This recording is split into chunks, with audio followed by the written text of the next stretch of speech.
2021년 1월 25일 유양 새벽 묵상 시작하겠습니다. 기도합시다. 언제나 우리를 사랑하시는 좋으신 아버지 하나님,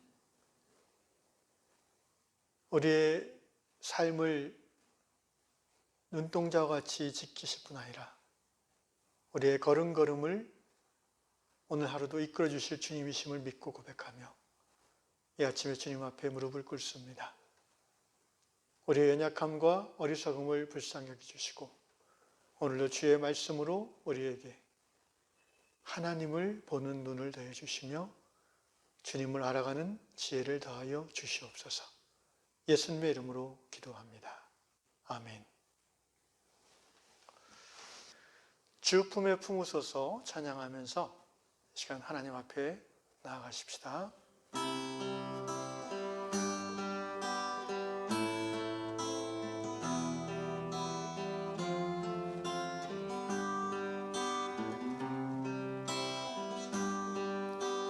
주 품에 품으소서.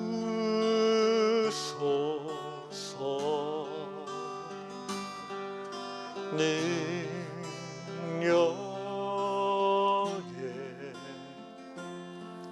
발로 덮으소서.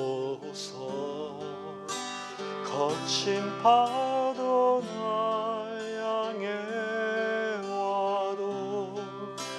주와 함께 날아오르리. 폭풍 가운데 나의 영혼 잠잠하게 주를 보리라. 주님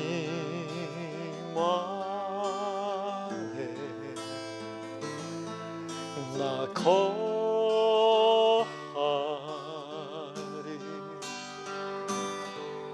주는요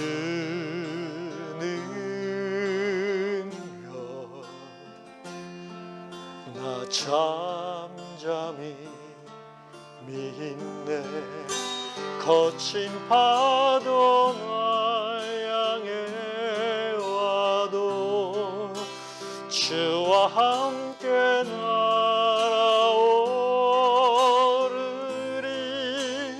폭풍 가운데 나의 영혼 잠잠하게 주를 보리라. 거친 파도 나 향해 와도 주와 함께 날아오르리. 폭풍 가운데 나의 영혼 잠잠하게 주를 보리라. 잠잠하게 주를 보리라.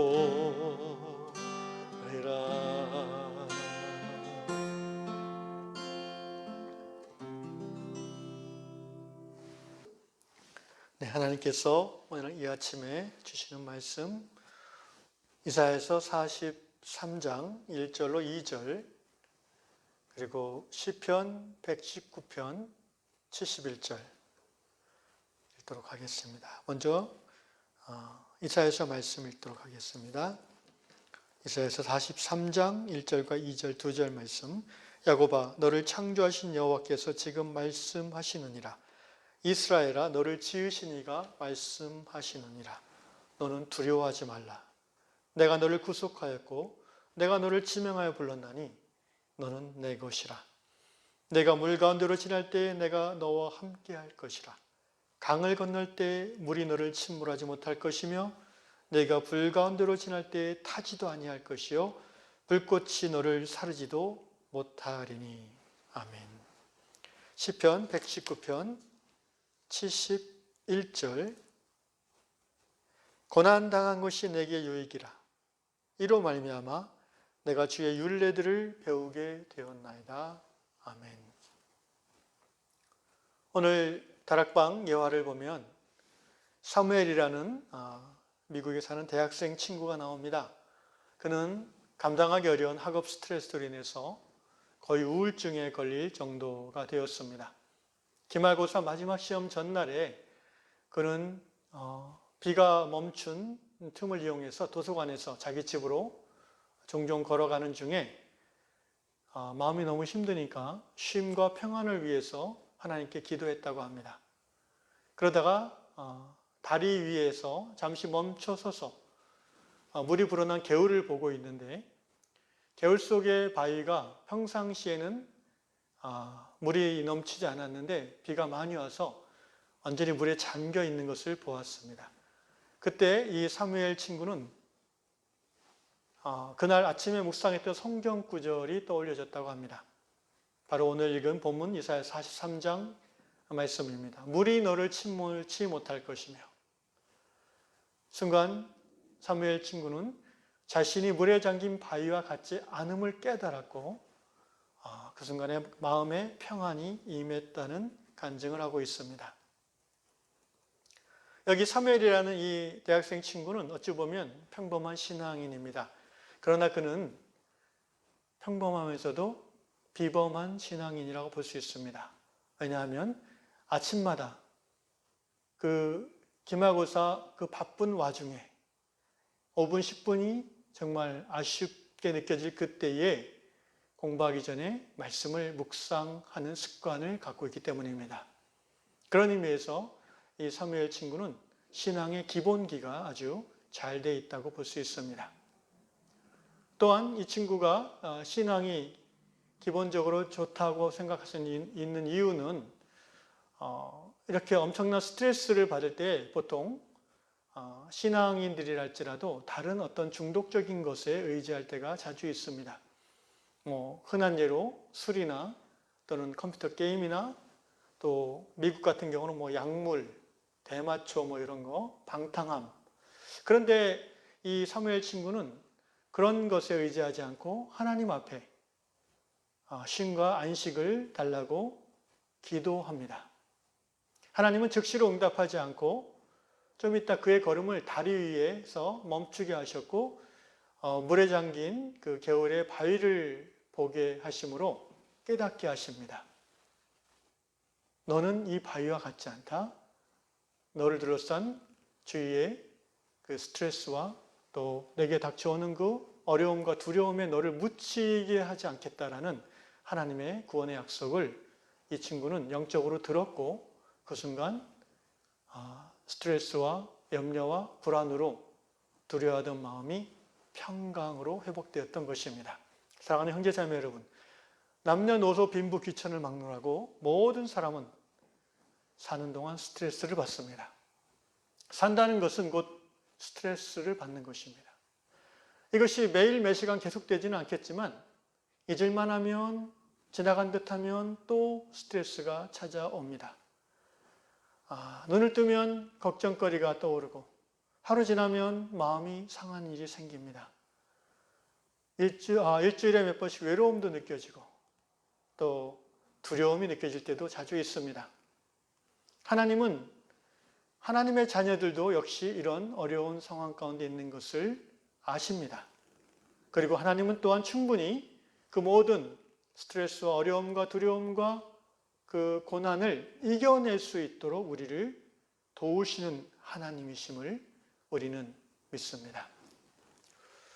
하나님께서 우리의 삶을 아예 스트레스가 전혀 없는 상황으로 이렇게 확 바꿔주시면 얼마나 좋겠습니까? 많은 아쉽게도 그것은 하나님의 방식이 아닙니다. 우리가 아주 어린 믿음일 때 처음 예수를 믿고 하나님을 알아갈 때는 가끔 그렇게 응답해 주실 때도 있습니다. 그렇지만 조금 연륜이 생기고 신앙의 믿음에 좀 생긴 신앙인들에게는 여러분도 경험하다시피 절대로 그런 방식으로 응답하지 않습니다. 대신에 힘들어서 넘어질 즈음에 피할 길을 열어주시는 것을 우리는 경험하고 또 정말 못하겠다고 포기하려 할 쯤에 이겨나갈 수 있는 힘을 주시는 하나님이심을 우리는 신앙의 삶 속에서 많이 경험합니다. 제가 처음 기도 응답받은 때가 생각납니다. 저는 고등학교 2학년 때 처음 교회를 나가봤는데 그 교회를 계속해서 10년을 다녔습니다. 그리고 대학교 3학년 때 22살에 세례를 받았습니다. 제가 기억나는 첫 번째 기도 응답은 세례받은 그 해에 이제 11월쯤 추울 때인데 교회 모임을 토요일 날 늦게 끝나고 이제 집으로 이제 가는데 버스 막차가 끊어질 시간이었어요. 한 11시 50분쯤으로 기억하는데 그래서 막 달려가는데 정류장으로 저도 모르게 이제 처음 제가 기도를 해본 것 같습니다. 하나님 막차 한 대만 보내주세요. 제가 이렇게 기도를 했습니다. 제가 정말 믿음이 좋아서 했다기보다는 이제 급하니까 회수권 한 장밖에 없는 가난한 대학생이 택시 탄다는 것은 상상을 못하고 집에까지 2시간을 걸어가야 되는데 그래서 하여튼 간절하게 하나님 막차 한 대만 제발 하고 막 뛰어갔는데요.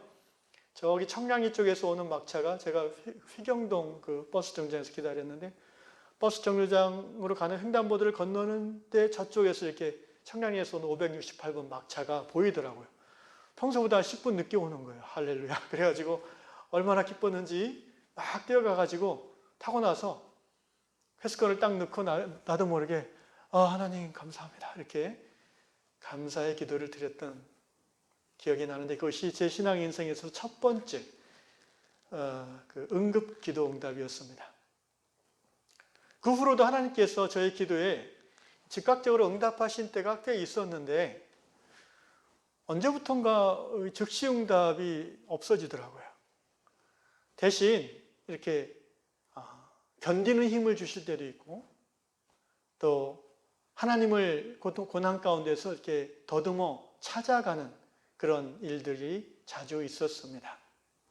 때로는 직접적으로 음성을 들려주실 때도 있었습니다. 그리고 꿈을 통해서도 빠져나갈 길을 뭐가 잘못되는지를 하나님께서 깨닫게 해주실 때가 자주 있었습니다. 하나님은 왜 우리를 이렇게 다루시는 걸까요? 하나님은 우리를 고난 가운데에서 하나님을 더 찾고 알아가도록 우리를 인도하십니다. 다윗도 그것을 알았습니다. 시편 119편 71절 오늘 본문 말씀에 고난당한 것이 내게 유익이라 이로 말미암아 내가 주의 율례들을 배우게 되었나이다라고 고백하고 있지 않습니까? 하나님이 우리에게 즉각적인 기도 응답을 하지 않으시는 이유가 있습니다. 하나님의 능력이 없어서가 아니고 우리를 사랑하지 않으셔서가 아닙니다. 우리를 성장하게 하시기 위함입니다. 여러분, 사람은 고난을 통해서만 성장합니다. 진정한 신앙은 환난 속에서만 굳건해집니다. 온실 속의 화초는 들판으로 옮겨지면 오래 못 버팁니다. 하나님은 하나님의 백성들이, 하나님의 자녀들이 비바람과 햇빛을 견디면서 구릿빛으로 튼튼하게 성장하기를 원하십니다. 다 자라서 성숙한 나무들만이 열매를 맺기 때문입니다.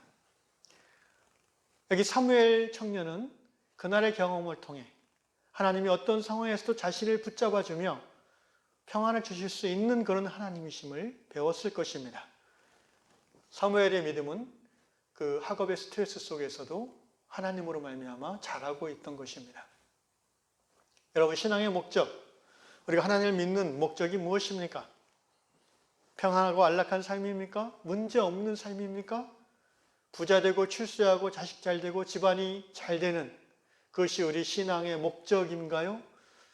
결과적으로 신앙이 깊은 삶을 사는 사람들은 그런 복을 받을 수도 있지만 신앙이 깊은 사람이라고 다 그런 복을 받는 것은 아닙니다.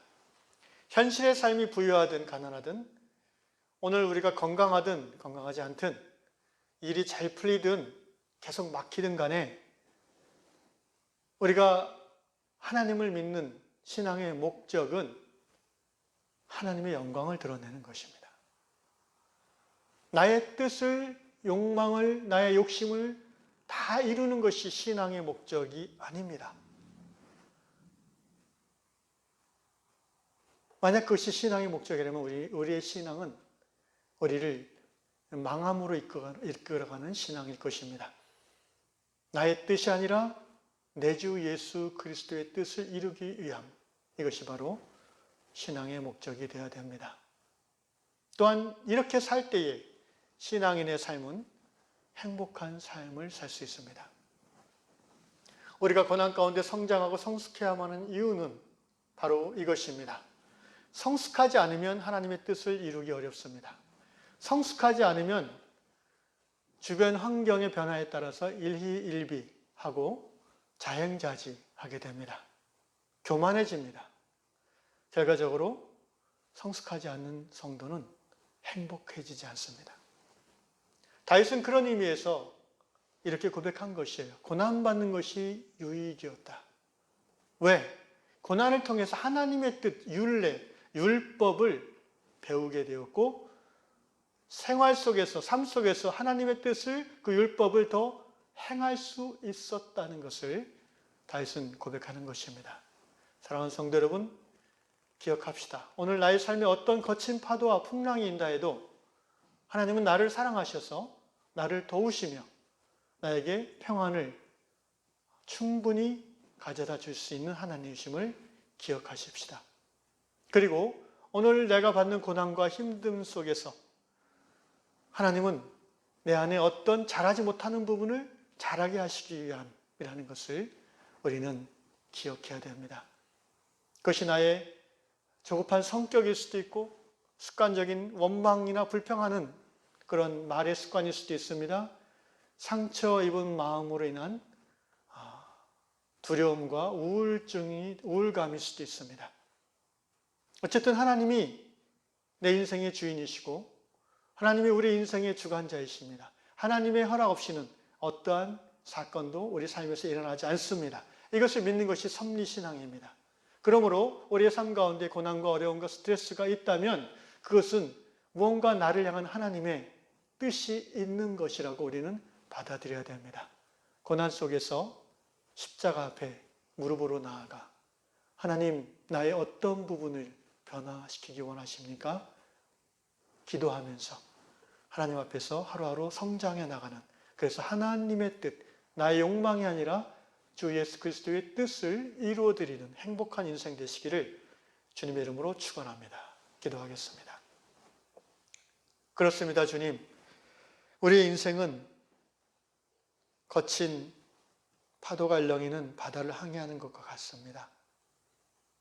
어떤 날은 부드러운 바람, 따뜻한 햇살로 순항하지만 곧 비가 오고 구름이 끼고 폭풍이 일어서 정말 우리가 살고 싶지 않을 때도 우리의 인생 중에 가끔 있습니다.